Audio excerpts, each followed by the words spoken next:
Knowledge point YouTube চ্যানেলে তোমাদের স্বাগত। আজকের এই প্রতিবেদনে আমরা আলোচনা করব ঘাটাল লোকসভার অন্তর্গত 7টি বিধানসভার বিশ্লেষণ নিয়ে, অর্থাৎ এই 7টি বিধানসভায় কোন দলের ক্যান্ডিডেট কতগুলো ভোট পেয়েছে এবং কোন বিধানসভায় কোন দলের প্রার্থী এগিয়ে রয়েছে।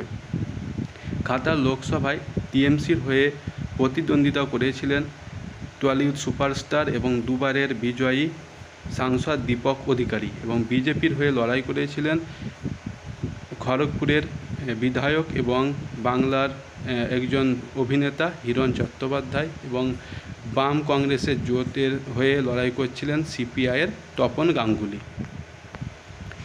ঘাটাল লোকসভার অন্তর্গত যে 7টি বিধানসভা রয়েছে সেই 7টি বিধানসভা হলো সবং বিধানসভা, দেবরা বিধানসভা, কেশপুর বিধানসভা, পাঁশকুড়া পশ্চিম বিধানসভা, পিংলা বিধানসভা, দাসপুর বিধানসভা এবং ঘাটাল বিধানসভা। প্রথমে দেখব পোস্টাল ব্যালটে কোন দলের ক্যান্ডিডেট কতগুলো ভোট পেয়েছে। তো টিএমসির দীপক অধিকারী পেয়েছে 3432টি, বিজেপির হিরণ চট্টোপাধ্যায় পেয়েছে 3024টি এবং সিপিআইয়ের তপন গাঙ্গুলি পেয়েছে 509টি। এই পোস্টাল ব্যালটে তৃণমূল এগিয়ে রয়েছে 408টি ভোটে।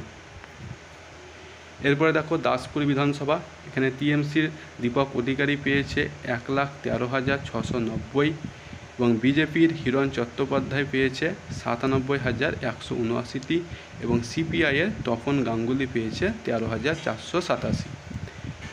দাসপুর বিধানসভায় তৃণমূল এগিয়েছিল 16,511টি ভোটে। এরপরে নেক্সট দেখো কেশপুর বিধানসভা, এখানে টিএমসির দীপক অধিকারী পেয়েছে 1,62,130 এবং বিজেপির হিরণ চট্টোপাধ্যায় পেয়েছে 58,772 এবং সিপিআইয়ের তপন গাঙ্গুলি পেয়েছে 7,947। এই কেশপুর বিধানসভায় তৃণমূল এগিয়েছিল একটা হিউজ ব্যবধানে, অর্থাৎ 1,03,358 ভোটে। এরপরে দেখো পিংলা বিধানসভা, এখানে টিএমসির দীপক অধিকারী পেয়েছে 1,18,627, বিজেপির হিরণ চট্টোপাধ্যায় পেয়েছে 98,714 এবং তপন গাঙ্গুলি পেয়েছে 8,340। এই পিংলা বিধানসভায় তৃণমূল এগিয়েছিল 19,913 ভোটে। এরপর দেখো পাঁশকুড়া পশ্চিম বিধানসভা, এখানে টিএমসির দীপক অধিকারী পেয়েছে 1,08,239, বিজেপির হিরণ চট্টোপাধ্যায় পেয়েছে 1,08,415 এবং সিপিআইয়ের তপন গাঙ্গুলি পেয়েছে 10,390। এই পাঁশকুড়া পশ্চিম বিধানসভায় বিজেপি এগিয়েছিল মাত্র 176 ভোটে। এরপরে দেখো সবং বিধানসভা, এখানে টিএমসির দীপক অধিকারী পেয়েছে 1,08,024টি ভোট এবং বিজেপির হিরণ চট্টোপাধ্যায় পেয়েছে 95,341 এবং সিপিআইয়ের তপন গাঙ্গুলি পেয়েছে 9,466। এই সবং বিধানসভায় তৃণমূল এগিয়েছিল 32,683 ভোটে।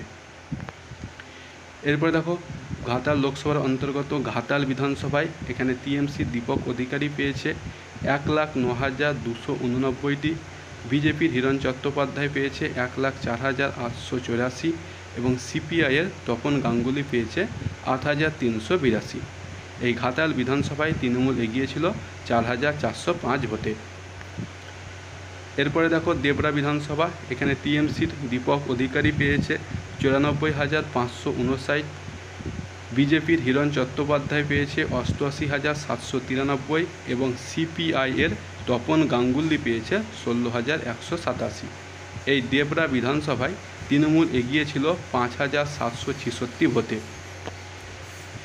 এই ঘাটাল লোকসভার যে 7টি বিধানসভা কেন্দ্র ছিল, এই 7টি বিধানসভার মধ্যে টিএমসি এগিয়েছিল 6টি বিধানসভায় এবং বিজেপি এগিয়েছিল 1টি বিধানসভায় এবং সিপিআই 7টির মধ্যে কোনো বিধানসভায় এগিয়েছিল না। 7টি বিধানসভা ও পোস্টাল ব্যালটের হিসাবে টিএমসি দীপক অধিকারী পেয়েছে 8,37,990 এবং বিজেপির হিরণ চট্টোপাধ্যায় পেয়েছে 6,52,122 এবং সিপিআইয়ের তপন গাঙ্গুলি পেয়েছে 74,908। এই প্রাপ্ত ভোটের হিসেবে ঘাটাল লোকসভায় টিএমসি দীপক অধিকারী তার নিকটতম প্রতিদ্বন্দ্বী হিরণ চট্টোপাধ্যায় থেকে প্রায় 1,82,868 ভোটে এগিয়েছিল। সম্পূর্ণ ভিডিও দেখার জন্য ধন্যবাদ। এইরকম আরও ভিডিও দেখতে চাইলে চ্যানেলটিকে সাবস্ক্রাইব করে রাখুন।